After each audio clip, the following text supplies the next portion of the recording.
समझदारी का फल। एक गांव में एक साधारण किसान रहता था। उसके पास थोड़ी सी ज़मीन थी और मेहनत मजदूरी से वह अपने 3 बेटों का पालन पोषण करता था।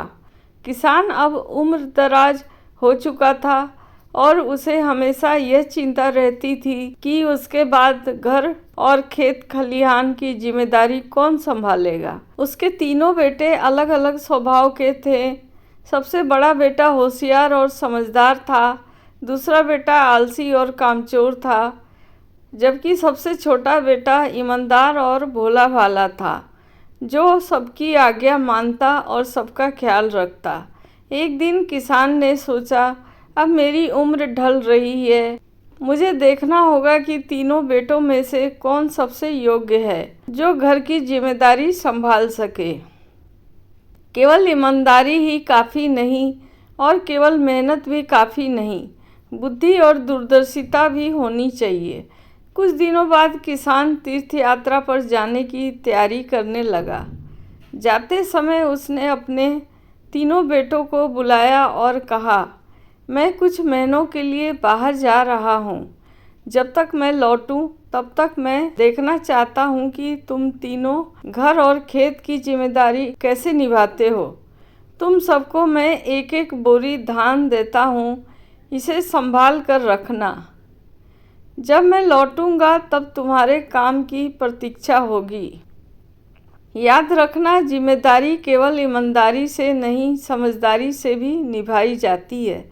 इतना कहकर किसान तीनों बेटों को धान की बोरियां सौंपकर चला गया। सबसे छोटा बेटा बहुत ईमानदार था। उसने धान को एक बक्से में भरकर अच्छे से बंद कर दिया।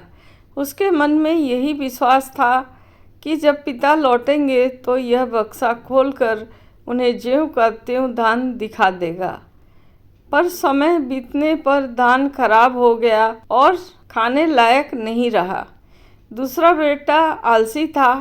उसने धान की बोरी को कोने में रख दिया। जब देखा कि धान खराब हो रहा है तो उसने सोचा, बर्बाद होने से अच्छा है इसे खा लिया जाए, और उसने सारा धान खा लिया।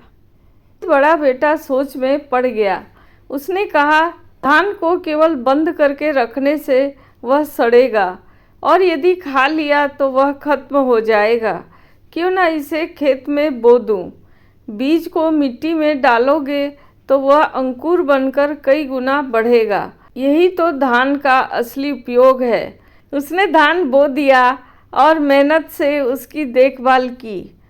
कुछ महीनों में खेत सुनहरी बालियों से भर गया। 6 महीने बाद किसान लौटा और बेटों को बुलाकर पूछा, बताओ बेटा, मैंने जो धान दिया था उसका क्या हाल है। सबसे छोटे बेटे ने बक्सा लाकर पिता को दिखाया। उसमें रखा धान कीड़ों से खराब हो चुका था। किसान ने कहा, बेटा, तुमने ईमानदारी तो दिखाई लेकिन दूरदर्शिता नहीं। केवल सुरक्षित रखने से अनाज नहीं बचता। दूसरे बेटे ने कहा, पिताजी, जब मैंने देखा कि धान खराब हो रहा है तो मैंने उसे खा लिया। किसान ने सिर हिलाकर कहा, तुमने आलस्य और लापरवाही से भविष्य खो दिया। खाने से केवल आज का काम बना, पर आने वाले कल के लिए कुछ नहीं रहा। फिर बड़े बेटे ने पिता को खेत दिखाया। चारों ओर सुनहरी फसल लहलहा रही थी। यह देखकर किसान की आंखों में खुशी के आंसू आ गए। उन्होंने कहा, वाह बेटा, तुमने तो एक बोरी धान से इतना बड़ा खेत तैयार कर दिया। तुमने न केवल धान को सुरक्षित रखा बल्कि उसका विस्तार भी किया। यही असली समझदारी और दूरदर्शिता है। किसान ने अपने तीनों बेटों के सामने घोषणा की, अब से इस घर और खेत खलिहान की जिम्मेदारी मेरे बड़े बेटे की होगी।